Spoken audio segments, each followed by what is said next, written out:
मराठीवरून राज ठाकरेंना आव्हान देणारे गुंतवणूक तज्ज्ञ सुशील केडी यांच्या ऑफिसची मनसेनं तोडफोड केली।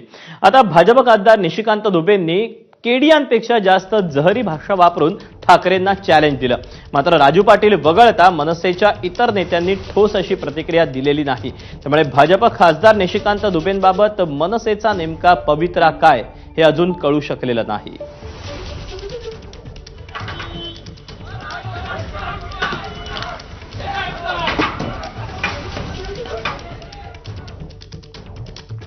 महाराष्ट्राबद्दल चुकीचं विधान करणाऱ्या भाजप खासदार निशिकांत दुबेंना मनसे नेते राजू पाटलांनी काय बोल सुनावले पाहूया।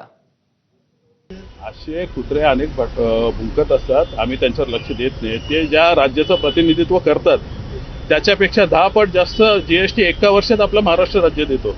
त्यांना 10 वर्षात जेवढं जमा होणार नाही तेवढं महाराष्ट्र एका वर्षात देतोय आणि ते आम्हाला शिकवणार की त्यांच्या पैशावर हे करतात। अरे तुमच्या इथे जी गुन्हेगारी होते, ज्या खंडण्या व्यापाऱ्यानं अपहरण करून ज्या खंडण्या वसूल केल्या जातात, त्यासाठी ते व्यापारी तुमच्याच जातीचे व्यापारी तिथे राहत नाही। याचं कुठेतरी त्याने आत्मपरीक्षण करायला पाहिजे।